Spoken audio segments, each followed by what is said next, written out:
Hello, my name is Zita Harkaran. This is Sadhana and Book podcast, and today we are discussing Journey to Ixtlan by Carlos Castaneda. And what an inspiration this was. This took me about 2 weeks to just kind of process all the ideas and all the introspections that I was finding out. And this is actually probably like my third recording of it. Hopefully last.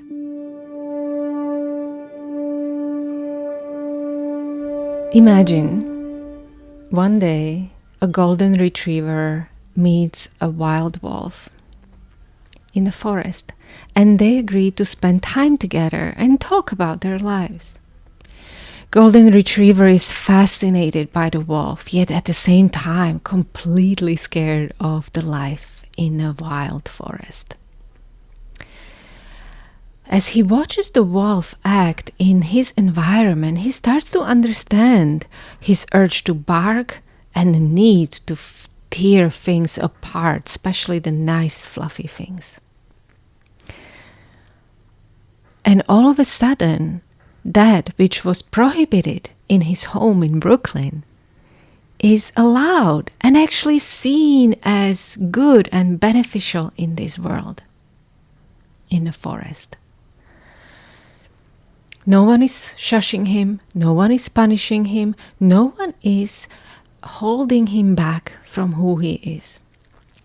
When Carlos Castaneda met Don Juan, their worlds collapsed in a similar way as if a wild wolf met a street dog, because Carlos Castaneda was not a golden retriever.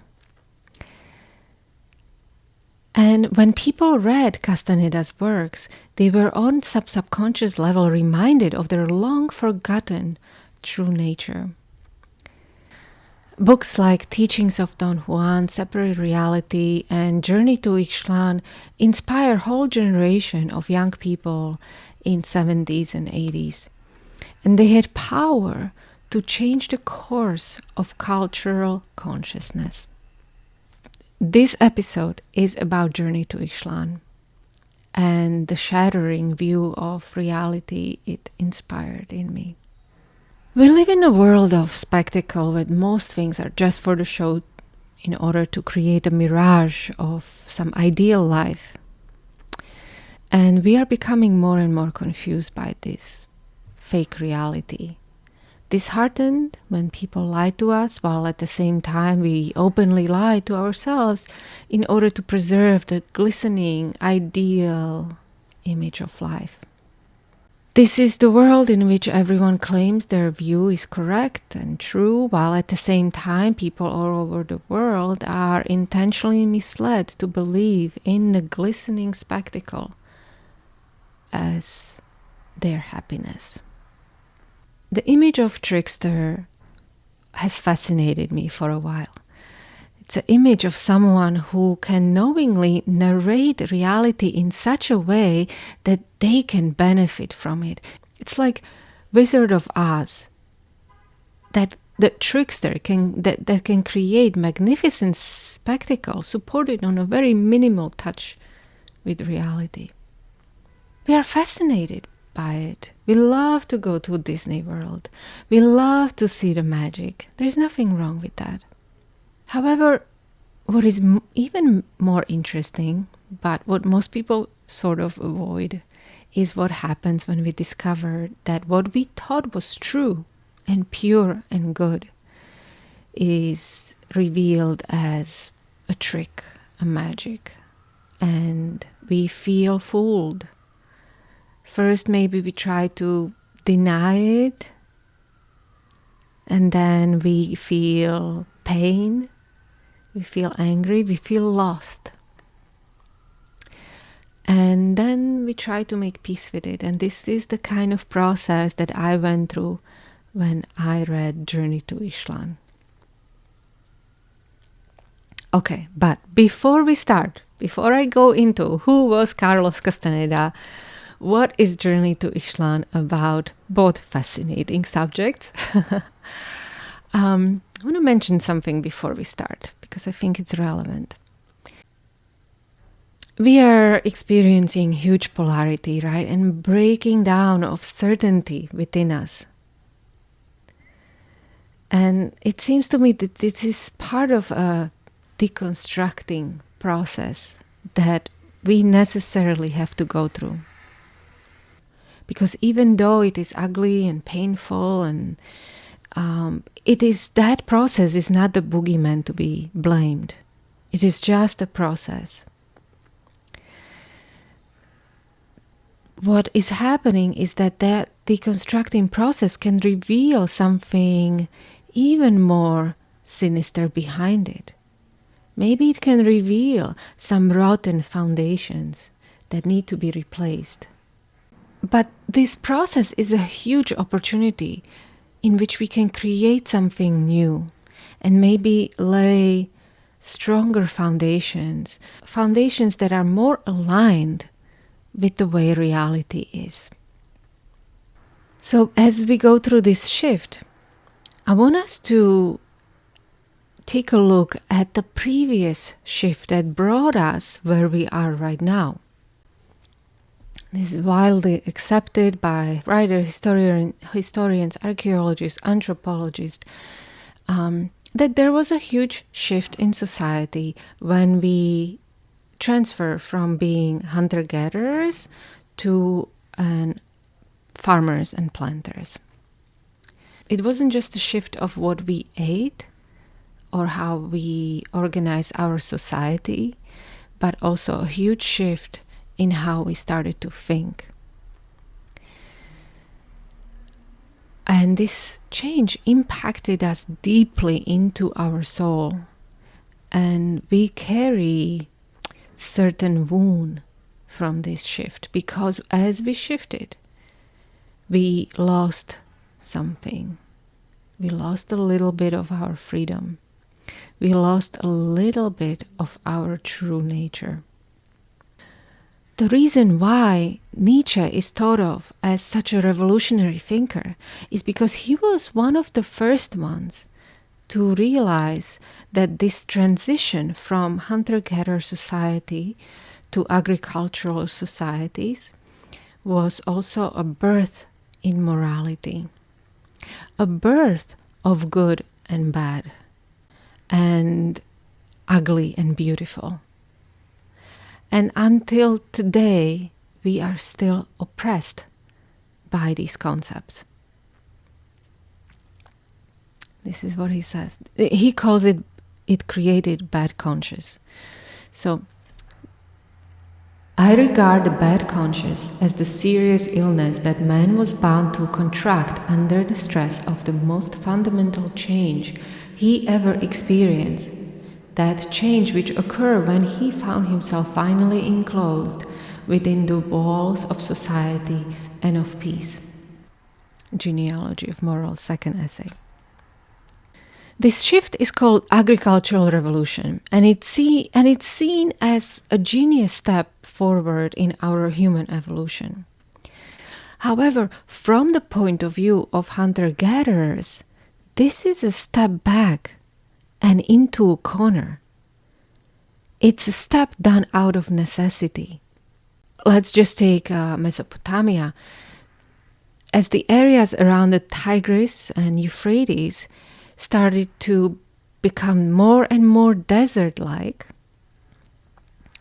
less and less habitable, people had to relinquish their free nomadic lifestyle and had to start concentrating closer and closer to the rivers, which flooded and made the land very nourished, and had to settle down and plant seeds.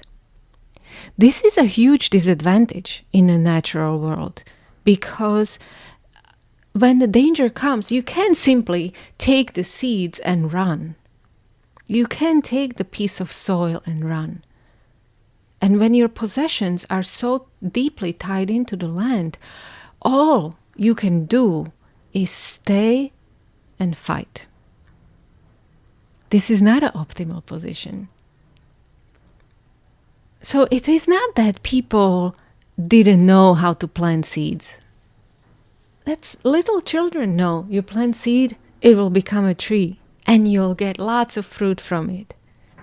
The shift was that all of a sudden, human thought that he can own a tree, that he can own the land. Native Americans, before Columbus, also knew how to plant seeds.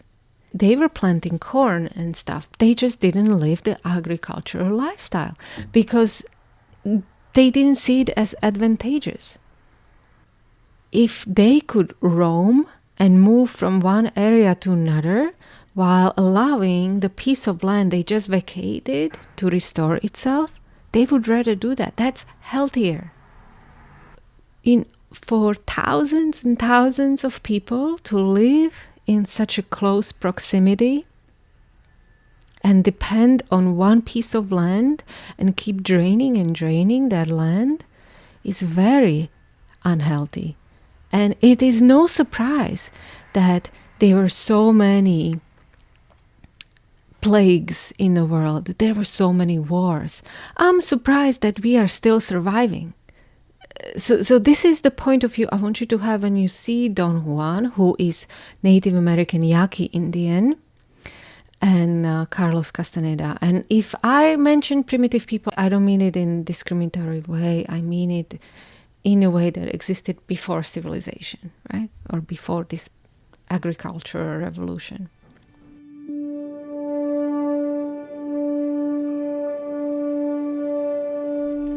Intro to Castaneda and Ixtlan. When I first started reading Journey to Ixtlan, I was smitten. I wanted the whole world to read it, but I mostly wanted young people to read it. But when I finished it, my enthusiasm dwindled slightly.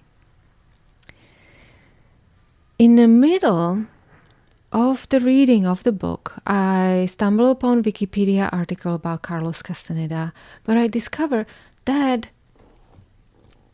at this time, what he wrote as anthropological survey of Yaqui Indian, Don Juan, is now largely thought of as a totally work of fiction, a made-up story. And people even doubt whether Don Juan ever existed. So at first I tried to deny it. No, well, the story is still good. And then I listened to the podcast called Trickster, The Many Lives of Carlos Castaneda. And after that, I could not see Castaneda as some kind of a anthropologist or a guru, but who inspired generation, but sort of a trickster. Definitely a huge liar. And the worst of all is that this kind of thing is not the first time that it happened, right? It hurts. But then I started thinking about it more. I started writing this little episode. How am I going to talk about Journey to Ixtlan? And something truly beautiful blossomed out of this, muck. Because I believe that you cannot just come up with a story like that spoke to whole generation of people and inspired creators like George Lucas, who said that he based the story of Star Wars on Don Juan and Carlos Castaneda, the teacher and the student. That's how deeply this resonated in people. But there were other. He inspired Tarkovsky, he inspired Oliver Stone, and even Federico Fellini. There was something that Castaneda tapped into, and I think he tapped into this ancient wound that was inflicted upon us when we enter into the civilization. We had to leave behind this natural human nature. And Till this day, we carry it around, each and every one of us. This little memory of the past. And we bottle up our feelings. We try to avoid the negative feelings because they're not right in our peaceful, beautiful, orderly society.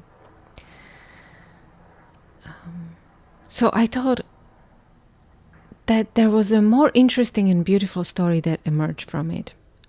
A story of subjugation of consciousness. Story that helped me understand Friedrich Nietzsche. Story that helped me understand that good and bad doesn't exist.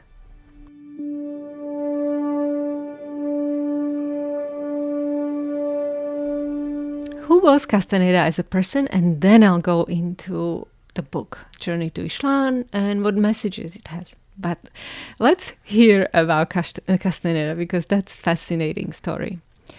So he was an immigrant from South America, and in this process of immigration, he became someone else. His real name is Cesar Arana, and he was 6 years older than he claimed to be. And he also was not from Argentina or Brazil, as he claimed to be, but from Peru. And this is just the beginning of his lies. And the beginning of a life that no one can quite pinpoint what is true and what is not. And the most interestingly, when he died, there were 4 women that were supposed to inherit his estate. And they all disappear and were never heard from again. What we know for sure that he studied anthropology at UCLA, and through that time he worked on a special project that was believed to be the project with the Yaqui Indian called Don Juan de Matus, a Native American who considered himself a sorcerer and who knew the magic of hallucinogenic plants and many other secrets of life. This was the time in 60s where everybody was really into drugs. So Castaneda went to talk to him and experience these hallucinogenic plants. He wasn't really into drugs, or like as people say, he didn't quite used to drink or anything, but he did want to study that. And he wanted to learn about that. Maybe it was like the hip thing to do. And that's what teachings of Don Juan is about. But one thing that we know for sure about him is that he loved women. And they were just as attracted to him as he was to them. Even as a poor student, he would have many different relationships. He was in one relationship, he had a girlfriend. Actually, this girlfriend says a story that she persuaded him. She left him the number. She was just like, oh, who is this? And then like 6 months later, he called her. He probably finally found the number. Anyway, there is a great podcast about him, Trickster, The Many Lives of Carlos Castaneda. And anyway, so with this girlfriend, he decided to marry her. And he wanted to be a father. But he had vasectomy, so he couldn't have biological children. He persuaded her to have a child with another man, and he would then adopt the child. So one day they married. He brought over this guy that he found, like tall, blonde man. And they had a child. He adopted the child. And then he was often seen at UCLA with this little blonde kid hanging around. And apparently he was a good father. They would go hiking and had lots of fun together. Because Castaneda was very interesting character, right? He would always tell great stories. He would always be cheerful and nice. But then the father and son separated because the mother moved away. Maybe because she just couldn't handle all this relationship he was having. And yeah, so anyway, he had many other relationships after that. Then he became a famous author. And things really shifted for him. He would start teaching about the way of life and writing, and then towards the end of his life, maybe in like 80s or 90s, he would have a group of people around him. He would teach certain exercises and way of living. There would be workshops, and some people found it very beneficial, right? But he would have these relationships with the women he would teach. Some of them would stay, some of them would leave, and then he had like a core group of women. It is said that he married all of them under different names, and these were the women that later disappeared. There is also a very interesting story about him and how he kind of misled Federico Fellini. He did meet, and Federico Fellini wanted to make a movie out of Journey to Ixtlan, but it became one of the most bizarre experiences that poor Federico Fellini and his crew of producer and someone else had. Anyway, go and listen to this really well done podcast, Trickster, The Many Lives of Carlos Castaneda. I just wanted to paint a picture of him, right? Of who he was before you read or you hear from me about Journey to Ixtlan, so that you are not as disappointed as I was. So you go in there knowing stuff about him.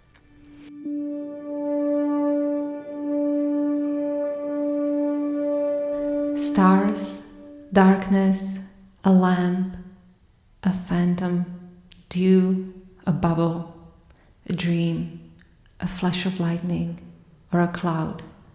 Thus should one look upon the world.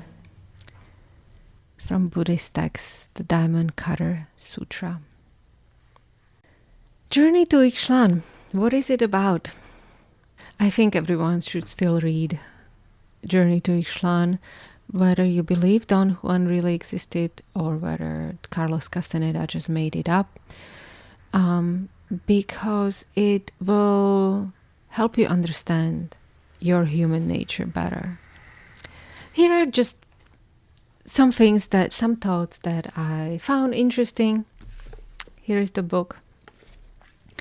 It's very easy to read, and there are chapters named according to the theme of what they are. Just a little intro. This is a third book, and apparently these are field notes that Carlos Castaneda took as they were kind of pursuing the hallucinogenic plants, and he was trying to learn from him. Because he wanted to learn to be a shaman or a sorcerer or someone who understands these plants. And so these are just little notes that he took. This is not about how he took the drugs or anything like that. So from first chapter is called Affirmations from the World. So they talk about these little affirmations that you can get from the world, like when a bird squeaks, right? You talk about something and the bird squeaks. Or in this case, there was a pot that whistled, and it was like a confirmation.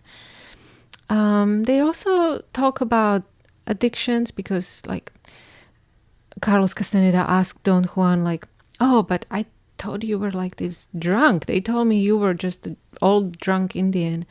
And Don Juan says, well, yeah, I was, but I just dropped it. I just stopped drinking. And he's like, wow, how did you do that? And he's like, I just did it. I just didn't stop drinking. And anybody can do that. You just stop. That is all there is to it. There's no process. There's nothing. You drop. So Carlos Castaneda really wants to learn from him about these plants. And Don Juan kind of feels like, I don't quite know what to tell you. All of that is natural to me. And also, when I tried telling you about it, you're not going to believe me. Carlos Castaneda is like, well, I'll pay you and you will have to then tell me, because I will pay you. We're going to have this agreement. And this is that first instance where the civilization and the main product of our civilization meets the the primitive society or the hunter-gatherer society where money doesn't exist, because that's one of the big differences. Because we, by exchanging money, we lose a little bit of our freedom, because all of a sudden we are tied to another person through this agreement. So I pay you and then you have to tell me. So Don Juan refuses. He's like, no, don't pay me. Pay me with your time, and that is all I'm asking you about. And he, in this way, frees himself to be who he wants to be, and not just some seller of facts or truths. Another chapter, for example, is called Erasing Your Personal History. And this is something that Carlos Castaneda practiced in a big way on many of his followers. It's basically like erasing your personal history is like forgetting where you came from, forgetting your parents, forgetting your reality, to have freedom to act in a way you want to act at any moment. Because these like parents can, they know you as a child, and as a child they really see you as who you are. All of that they saw, it's not going to go away. And so they can very easily remind you of who you are and keep you trapped in that perspective, not allow you to change. The same way, when we just keep remembering things that happen to us, that keeps us trapped in that reality. When he would teach that to his followers, he took it to an extreme level and made them delete all the pictures and videos that their parents had of them, and even lose touch with their parents. That's why I do believe that Don Juan lived, because of how Carlos Castaneda kind of perverted his teachings. Because that's not what is in the book, right? It's just like an extreme level of that. A big part for Carlos Castaneda to learn is to lose self-importance. He has lots of ego, and it's stopping him from learning. You take yourself too seriously. You're too damn important in your mind. And you feel justified to be annoyed by anything. He pointed out that in Curse of My Life, I had not ever finished anything because of that sense of disproportionate importance that I attached to myself. Because he didn't want, and he's saying that because Carlos Castaneda didn't want to talk to the plants. Okay, so they talk about, he's like, oh, I came to learn about plants, and you don't want to talk to the plants? He explained that the man who gathers plants must apologize every time for taking them, and must assure them that someday his own body will serve as food for them. But one very beautiful lesson that keeps re-emerging, he keeps reminding him that the world around us is a beautiful mystery. And men are no better than anything else. If a little plant is generous with us, we must thank her, or perhaps she will not let us go. And then there are chapters like Death is an Advisor. When you have a death on your shoulder, you'll decide very quickly about what you want and what is important to you. Death is not something that happens to you when you are 80 or 90 or 100 or 120. It can come at any moment. Then Don Juan is like, I've been trying to teach you about these plants, but you are not a gatherer of plants. You are a hunter.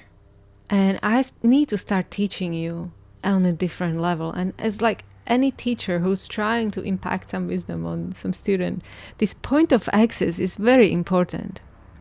And I like how Don Juan is struggling with that. It's like, how am I going to get to this guy so he is interested in what we are doing? Because he's not interested in talking to plants. He's too important for it. So then he changes and he starts teaching him how to become a hunter. And they do hunt, because Don Juan is also a great hunter. So they, catch like snakes and little birds. And he is teaching him this respect for the nature, that anytime you hunt a snake, you need to apologize to this snake for hunting him down and killing him. Again, it's like Carlos Castaneda still has a hard time, right? Even being a hunter. And so he said that I was pimping for someone else, that I was not fighting my own battles, but the battles of some unknown people, that I did not want to learn about plants or about hunting or about anything, and that his world of precise acts and feelings and decision was indefinitely more effective than the blundering idiocy I call my life. And the truth was that, yes, he didn't want to learn about plants. He didn't want to learn about hunting. He was an anthropologist who wanted to write his thesis. And in that way, he was just pimping for someone else. He was selling his time and his effort to be respected by these people at the university. So this was spot on from Don Juan. And in that way, when we act like that, we muddle everything up. And being inaccessible, that's a name of another chapter. Being inaccessible has to do with being a hunter as well. So when you're a hunter, you observe someone's patterns, right? Animals' patterns, where they live, where they hide, what time they come out, what time. You can hunt someone when they're asleep. Knowing someone's ritual is a big advantage. On the other hand, having ritual and things based on time is a huge disadvantage. And especially for us humans. Waking up, having lunch, having dinner, that's disadvantage. Our body doesn't want to live like that, actually. Our body is not always hungry for lunch. Our body is not always hungry for dinner, but it's an habit that we have, and we eat like that. Animals in the wild don't have like, oh, okay, it's morning, I have to go and hunt. Sometimes they don't eat for a week or 2 weeks. Sharks eat like once a week. And many other animals, wild animals, eat like once a week or once in 2 weeks. Once a month, some of them.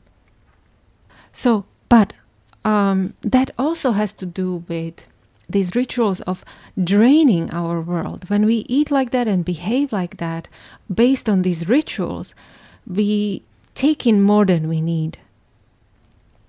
So he says, to be inaccessible means that you touch the world around you sparingly.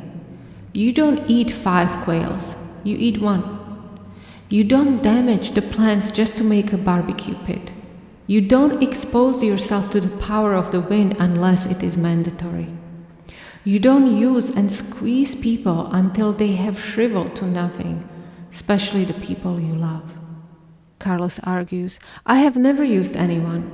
I said sincerely, but Don Juan maintained that I had, and I thus could bluntly state that I became tired and bored with people. So when we have these rituals, they also create boredom in our life.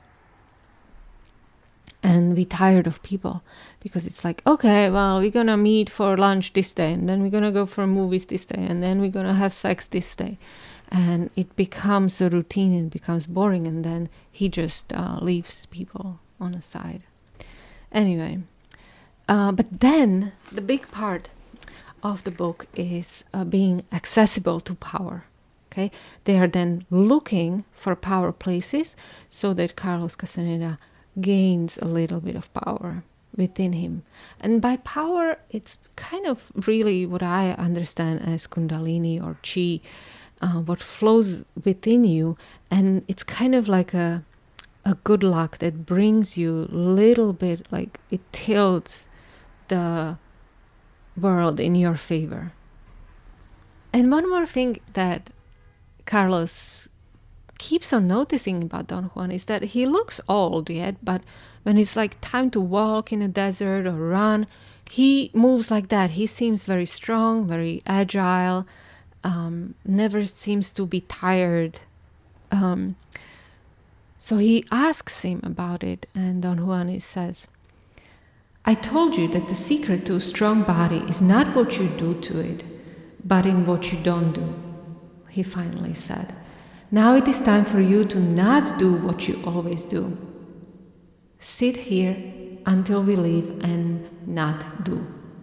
What is it that not doing? It's not, by what they understand is not doing, is not just sitting and not doing anything or watching TV, laying down.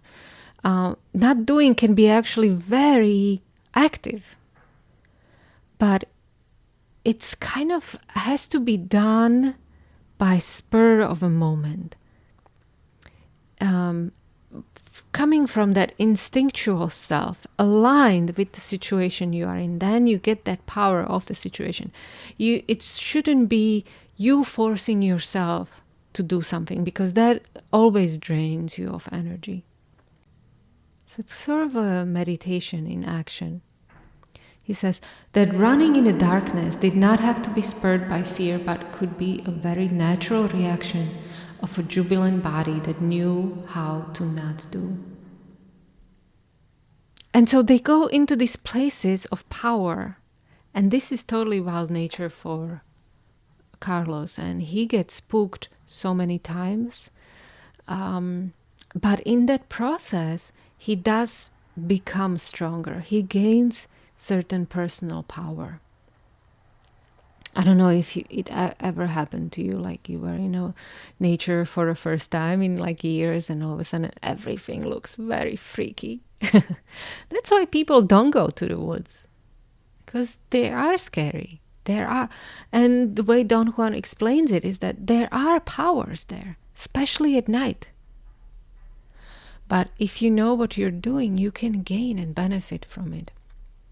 I remember once camping in New Mexico with many other people, but the storm came. It was a sandstorm, and it was so scary. I remember being in my tent and thinking, I'm going to die here. I'm going to die buried in this sand. Like, that emotion of fear was so strong. I started praying prayers that I haven't done in a long time. And then as I started praying, a thought came up to me. It's like, how about you stand up, get out of this tent, and go to the main area, main shelter. It's called tantric shelter.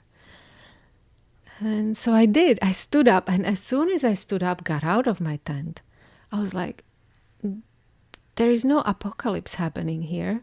It's just wind, and it's not even wet.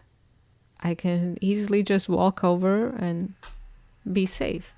One thing that I find a little unbelievable in this book is there's this witch that supposed to threaten Carlos' life, and it's a little silly. I feel like that towards the end, that's when it gained a little like, well, he wanted to maybe create something more fantastical, and he did.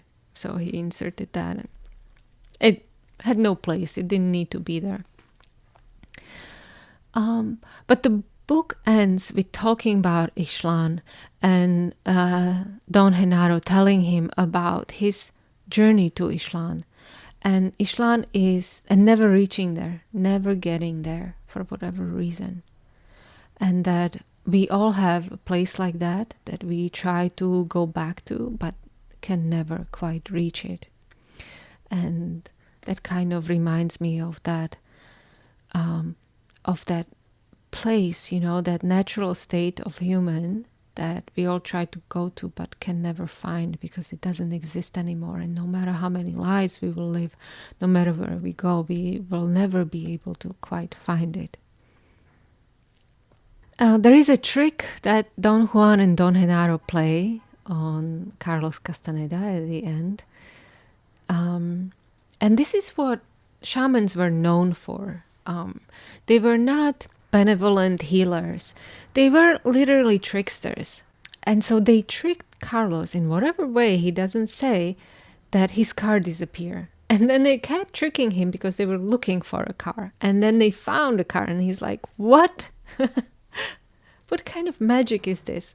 But this is what shamans would do. They would tilt the reality for you So you believe what was happening, and they may use plants for it, they may use certain foods or their own personal power to twist that reality, make you believe in something that doesn't quite exist. And this is what Carlos Castaneda has become then in his real life. He would tell people one thing and do something else. He played this enormous trick on Federico Fellini and his crew for months. As I start thinking about it, I start thinking about tricksters, about gangsters, about liars, about those people that are able to twist reality in their benefit. And we love watching movies about them. And we also love watching movies that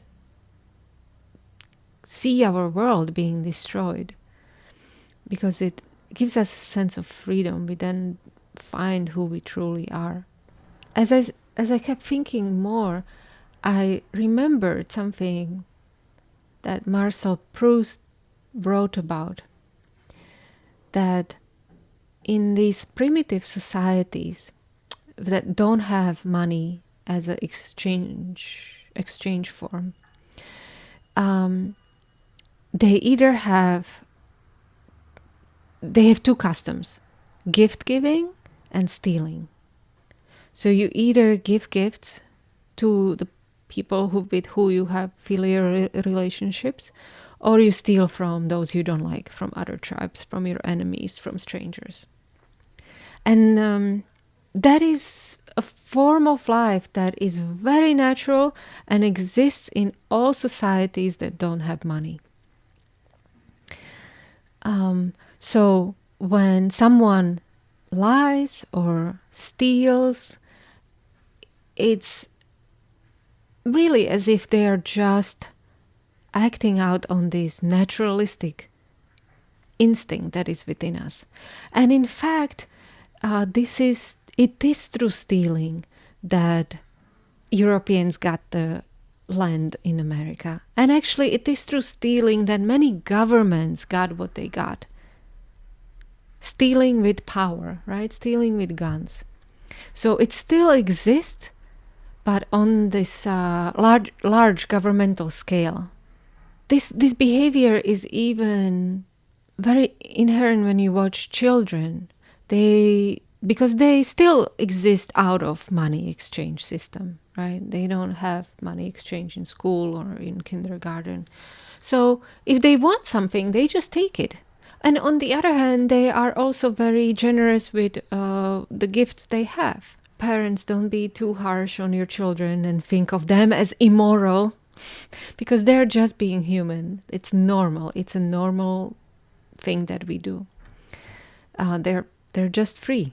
Maybe on some level, we all miss this freedom.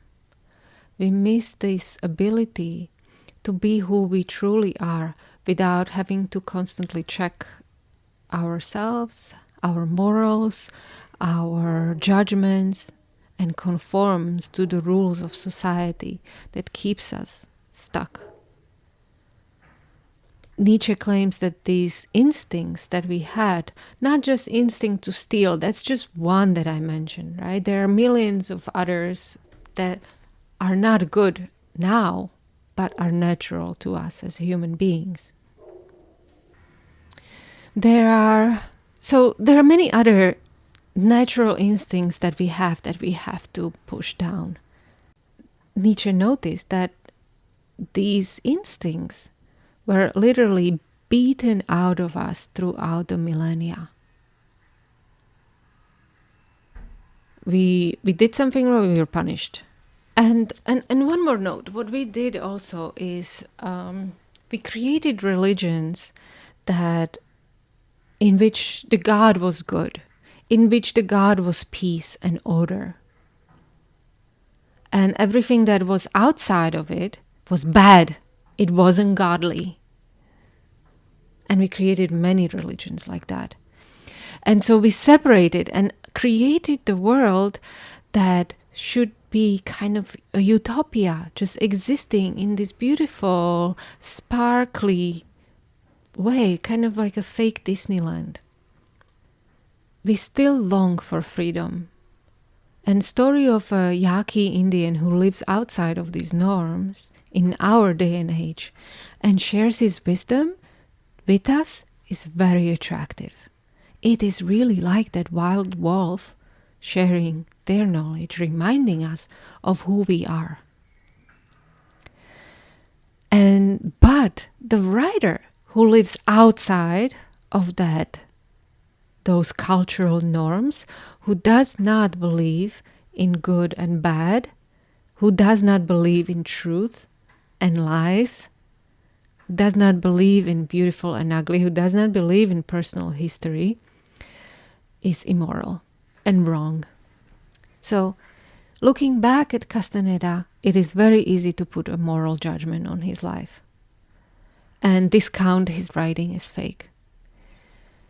He truly lived where he didn't believe in bad conscience. He didn't believe in compassion and kindness. He saw it as a weakness. And he did exist beyond good and evil. The things he done we would consider as bad, but he didn't. He created his own reality. He spun this image of reality to create something completely new. And maybe the longer he lived, the more he lied.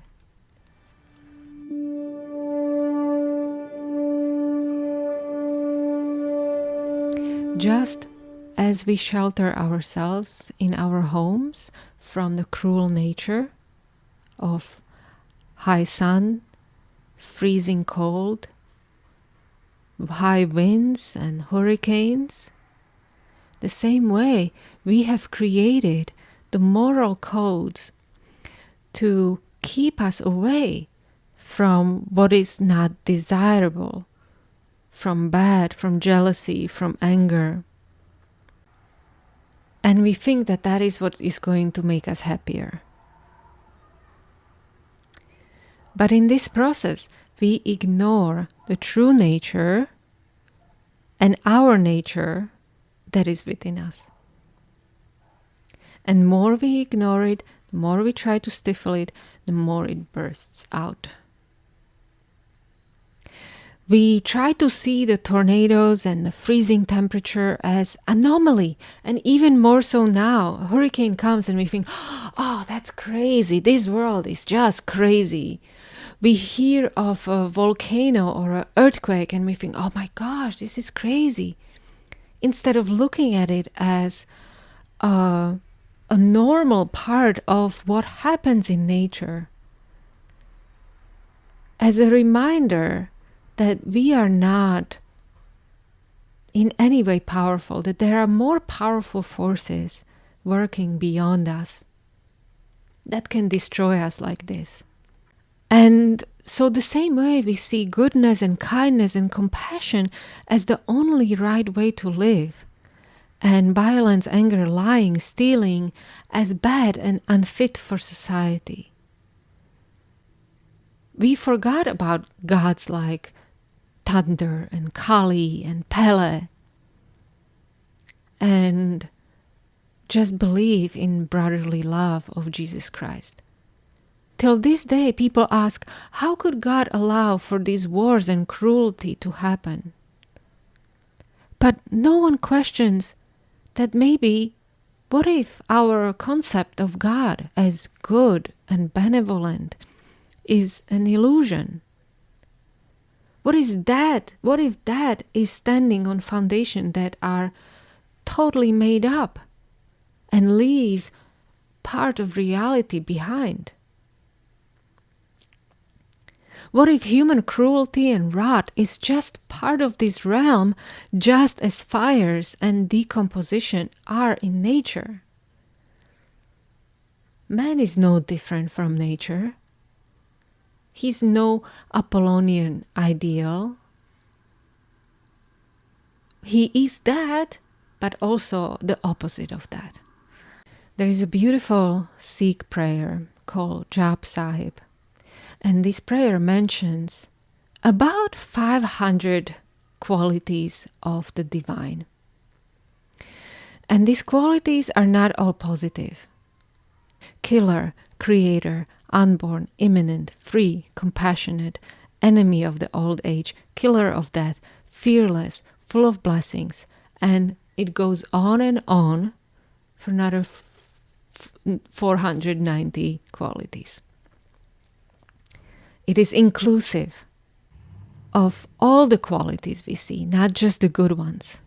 Reciting this Bani gives you an incredible power and courage, and it was known that Guru Gobind Singh gave this to his soldiers to go and fight.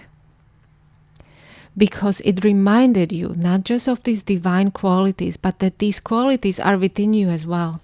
These unlimited qualities.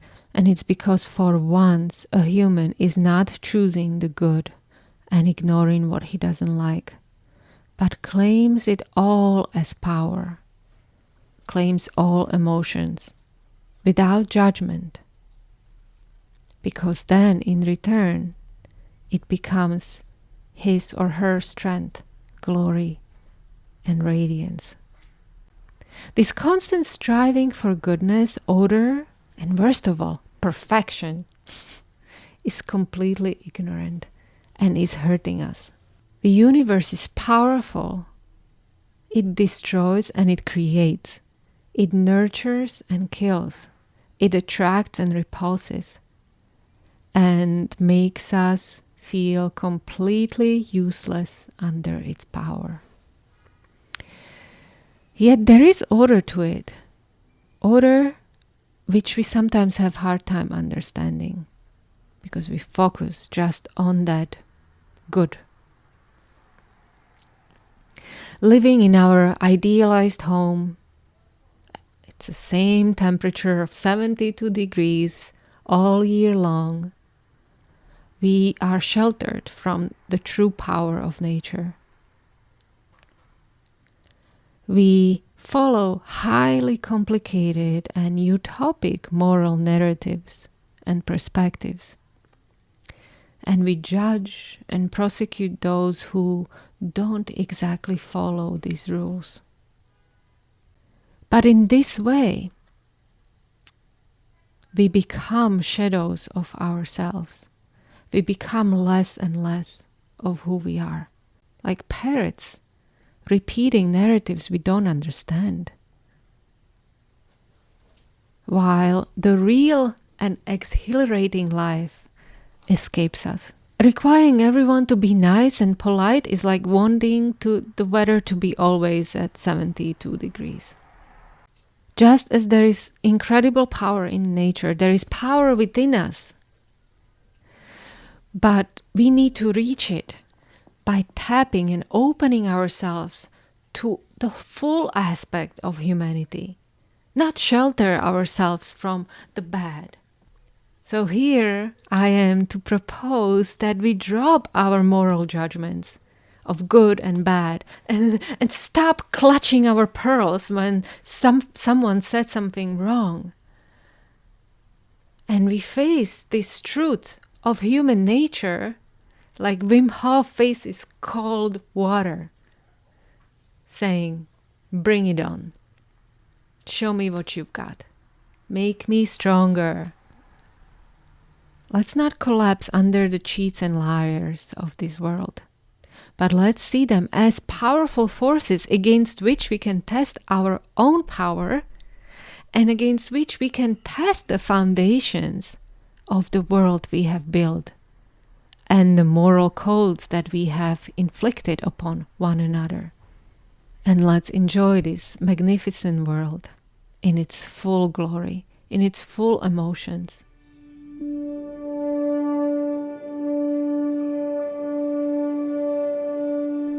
Thank you so much for listening.